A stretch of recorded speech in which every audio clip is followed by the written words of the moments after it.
D'une rencontre à une autre, le Forum national consultatif sur la santé néonatale a été lancé ce mercredi à Conakry. Durant 2 jours, les spécialistes venus de partout vont plancher sur le sujet afin de réduire la morbidité et la mortalité néonatale en Guinée. Reportage Hussein Touba.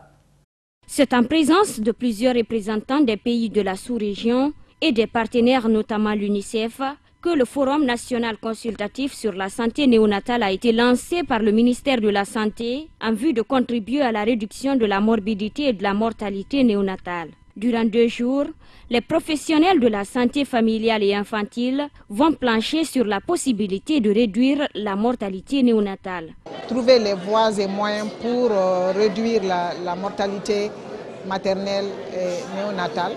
Surtout néonatale, contribuer à la réduction de la mortalité néonatale à travers les échanges d'expériences entre les pays qui sont représentés à cet atelier. On doit pouvoir atteindre tous les nouveaux-nés où qu'ils naissent.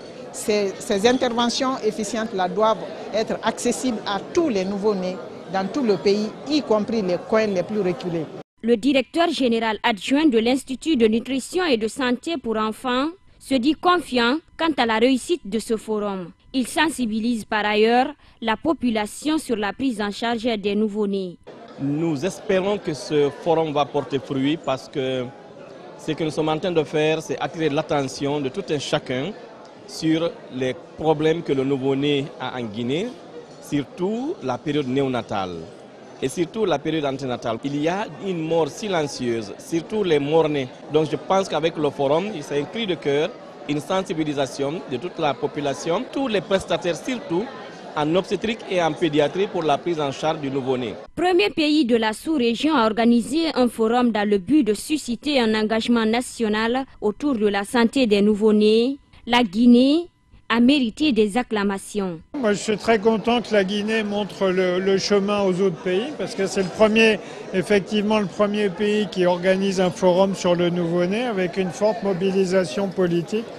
Sans un leadership et une gouvernance, on n'arrivera à rien. Je crois que la Guinée est en train de montrer qu'elle a un fort leadership et une volonté d'avancer là-dedans. Maintenant, ce que j'attends du forum, c'est au-delà des discours, qu'on mette effectivement en œuvre pour diminuer la mortalité néonatale et la mortinatalité, c'est-à-dire la mortalité des nouveau-nés avant qu'ils naissent. Après l'ouverture du forum, le chef de cabinet du ministère de la Santé est revenu sur les attentes de son département. Il y a des expériences dans les autres pays qui montrent qu'il est possible de réduire la mortalité maternelle. Les expériences sont fortes parce qu'il est aussi connu que les facteurs qui jouent négativement sur la mortalité néonatale sont vulnérables.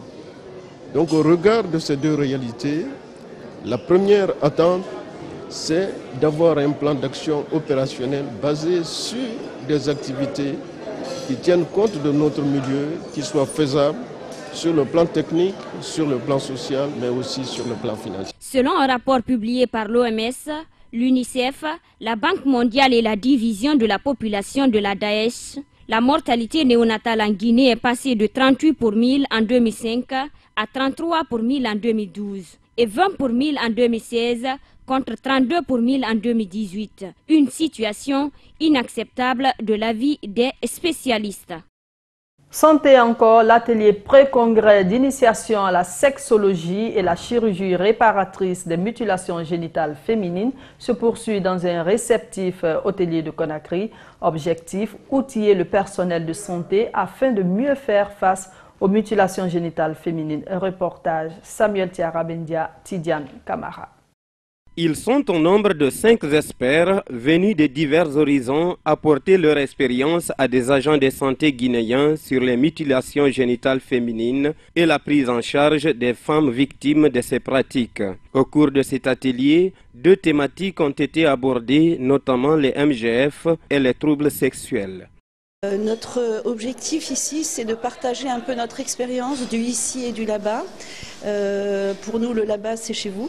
L'important, c'est de faire ce lien pour mieux comprendre les femmes, mieux comprendre leurs demandes et de les réparer en fonction finalement de leur contexte de vie, mais aussi de leur éducation et puis de leur volonté de changer quelque chose à leur vie.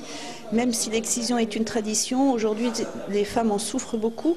elles souffrent de ces mutilations qui les pénalisent dans leur vie de femme de manière globale, mais aussi des conséquences de l'excision qui peuvent être très graves. Ces femmes sages-femmes on pose beaucoup de questions sur la manière d'aborder la sexualité de manière la plus simple possible.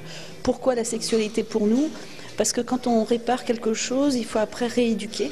Et cette rééducation, elle nécessite du temps et une prise en charge globale, que ce soit par une chirurgie.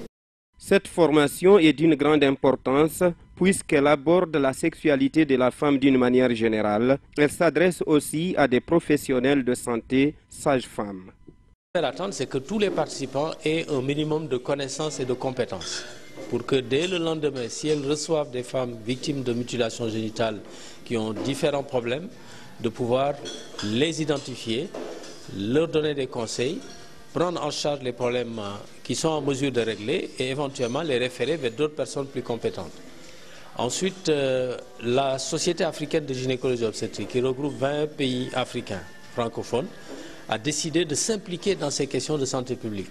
Ne pas laisser cela aux ONG, parfois qui viennent de l'étranger, qui ne maîtrisent pas parfois les réalités locales. Heureuse de bénéficier de cette formation, cette sage-femme, Mabana Konaté, se dit prête à restituer les connaissances en vue d'aider les victimes des mutilations génitales féminines. Cette formation m'a permis de comprendre beaucoup de choses que je n'avais pas compris auparavant, parce que les MGF qui constituent la mutilation génitale féminine ne peut pas aller sans la sexualité. Et durant cette formation, on nous a expliqué comment la sexualité pouvait fonctionner, même étant victime de ces MGF. Donc, lors de cette formation, ça m'a permis de comprendre beaucoup de choses liées à la vie de la femme qui est ségrégée dans son foyer. Et ces femmes-là sont permanemment dans les consultations avec nous dans nos services. Donc cette formation nous aide vraiment à comprendre le problème de ces femmes en vue de les aider à la longue pour pouvoir les procurer une meilleure santé dans la vie de leur couple. Ce genre de formation vise à éradiquer le phénomène de l'excision, un combat que doivent mener les sages-femmes à travers la sensibilisation des exciseuses et les familles concernées.